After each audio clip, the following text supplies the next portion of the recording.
Hola, soy Mauricio Flores y en este video voy a destapar la olla podrida que hay alrededor de las fotodetecciones por SOAT y técnico-mecánica.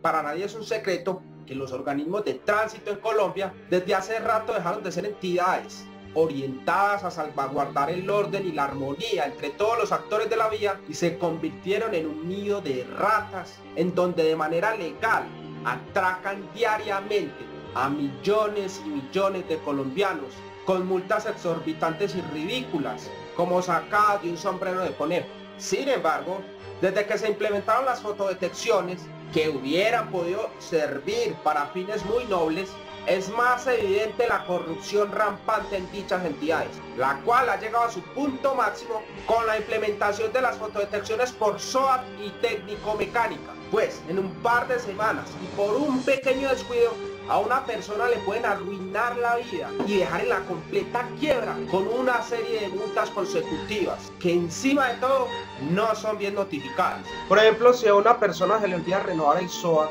que vale alrededor de 250, 300 mil pesos dependiendo del vehículo, tengan en cuenta que eso da una sanción de 689 mil pesos por día. Entonces si anda 15 días sin SOAT, van a ser más de 10 millones de pesos que le va a deber al organismo de tránsito. Y fuera de eso, si el organismo de tránsito no le notifica a tiempo, pues va a perder el derecho a pagar con el 50% de descuento. Y para el organismo de tránsito es mucho mejor entre más deba la persona. Eso sin mencionar que si también tiene vencido la técnico-mecánica, esa persona si se gana el baloto no va a tener con qué pagarle al tránsito. Veamos la asociación macabra entre el gobierno y las aseguradoras para implementar este negocio de las fotodetecciones por SOAT y técnico-mecánica. Existe algo que se llama FASECOLDA, que es una agrupación de todas las aseguradoras del país. Llama la atención que quienes son presidentes de FASECOLDA casi siempre son exministros de gobierno o están relacionados de alguna forma con la política colombiana. Como en el caso de Roberto Junguito, que fue ministro de Hacienda, y Jorge Humberto Botero, quien fue negociador del TLC de Colombia y Estados Unidos, además del ministro de Comercio y uno de los que más insistió en que se privatizara la ETB. ¿Cuántos favores le habrán hecho estos ministros a las aseguradoras que como premio los ponen como presidentes de FASECOLDA? Algo bien interesante también es que la reunión anual que hacen las aseguradoras siempre asiste el presidente de la República. Y no solo el presidente, también va el vicepresidente y gran parte de los ministros de gobierno. Obviamente entre ellos está el ministro de Transporte. Ves que el gobierno no va a esa reunión a decirle a las aseguradoras qué leyes deben cumplir y qué impuestos deben pagar. No señor, el presidente de la República junto con el vicepresidente y gran parte de sus ministros va a esa reunión para arrodillarse ante las aseguradoras y preguntarles qué leyes necesitan para que su negocio sea más próspero, a costa de obviamente todos los colombianos. Es así que como resultado de la compinchería entre el gobierno y las aseguradoras, nacen leyes que benefician al sector asegurador, no a los colombianos, como una circular del año 2014 del Ministerio de Transporte, en donde instaba a los organismos de tránsito del país a imponer fotodetecciones por SOAT y técnico-mecánica. Ahora entremos a analizar la parte legal o más bien ilegal de las fotodetecciones por SOAT y técnico-mecánica. El artículo 131 del Código Nacional de Tránsito, numerales C35 y D02, dicen que habrá una sanción si no se porta el SOAT y la técnico-mecánica vigentes, pero dice que además el vehículo será inmovilizado, cosa que no ocurre con las fotodetecciones. En la sentencia C018 del año 2004, la Corte Constitucional dijo que la sola multa por el tema de no llevar SOAT vigente es insuficiente, que si la autoridad no inmoviliza el vehículo luego de imponer la sanción y le permite continuar su camino al conductor, es como si le permitiera seguir cometiendo el comportamiento por el cual lo sancionó. La Corte Constitucional en dicha sentencia deja bien claro que, por ejemplo, para el caso del SOAT, la sanción es doble, o sea, consiste en inmovilización y multa. Quiere decir que el organismo de tránsito no puede aplicar solamente la multa o la sanción que más le convenga, porque esa es la que más plata le da, porque obviamente si inmoviliza el vehículo pues no le pueden seguir aplicando multas consecutivas. consecutivas. Sin embargo, el Ministerio de Transporte, a través de la circular 2014-4213-141, reinterpretó esa sentencia diciendo que era que la inmovilización era una sanción complementaria a la multa y que no se imponía como sanción principal, sino como sanción accesoria. Yo creo que un niño de 5 años hubiera podido hacer una mejor interpretación de esa sentencia, por un lado. Segundo, las sentencias de la Corte Constitucional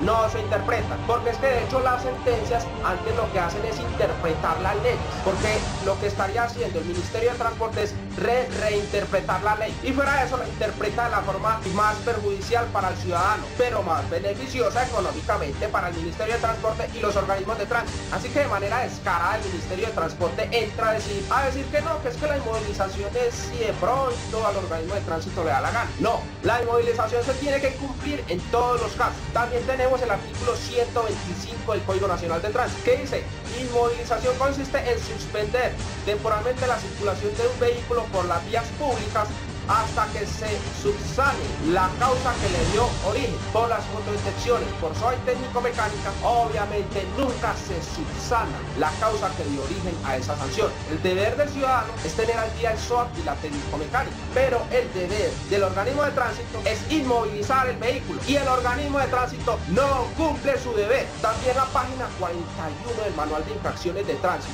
adoptado por el artículo 7 de la Resolución 3027 de 2010, reafirma la obligación de inmovilizar el vehículo cuando no se porta el SOA. En cuanto a las sanciones por técnico-mecánica, tenemos que tener en cuenta que eso es una sanción de tipo ambiental, y las sanciones ambientales están reguladas en el artículo 122 del Código Nacional de Tránsito, y este tipo de sanciones se aplica para vehículos que no cumplen con la norma NTC 5375. También se debe seguir un procedimiento que está en las páginas 36 a 39 del Manual de Infracciones de Tránsito. O sea, hay toda una serie de requisitos por una sanción de tipo ambiental. O sea, no basta solamente con imponer una multa cuando no se porte la técnico-mecánica, sino que además se supone que se debe hacer una inspección del vehículo, si es del caso inmovilizarlo o extenderle una orden para que se presente a un CDA. Esa es una obligación del organismo de tránsito, y con las fotodetecciones por técnico-mecánica eso no ocurre. Tengamos en cuenta que la sentencia T247 de 1997 dice que una sanción sin apego a los procedimientos previamente establecidos en la ley genera nulidad de lo actuado. El no inmovilizar el vehículo también atenta contra el principio de legalidad, que está en los artículos 6, 29, 209 y 230 de la Constitución Política de Colombia. Inclusive el funcionario público que aplique sanciones sin regirse por la ley puede verse enfrentado a sanciones penales y disciplinarias, como el artículo 50 del Código Disciplinario Único, que establece que una falta disciplinaria a los funcionarios públicos es no seguir la ley, y el artículo 413 y 414 del Código Penal, que es el delito de prevaricato por acción y prevaricato por omisión, o sea, actuar por fuera de la ley. Si eres una de las personas a las que les han arruinado la vida con una serie de comparendos consecutivos por SOAT y técnico-mecánica y quieres saber cómo defenderte, llámame. Recibo llamadas de lunes a viernes de 2 a 6 de la tarde en el 305-241-4604, 437-3488 en Medellín, o me puedes dejar un mensaje en el call center en horas de oficina en el 322-4980. Si consideras que lo que dije en este video es importante o te afecta, dale me gusta. Si lo estás viendo por YouTube, suscríbete a mi canal. Si lo estás viendo por Facebook, compártelo con tus amigos y no nos quedemos callados. Que todo el mundo se entere, a ver si por lo menos los culpables de esto les da un poquitico de vergüenza y logramos cambiar algo. Eso es todo. Hasta la próxima.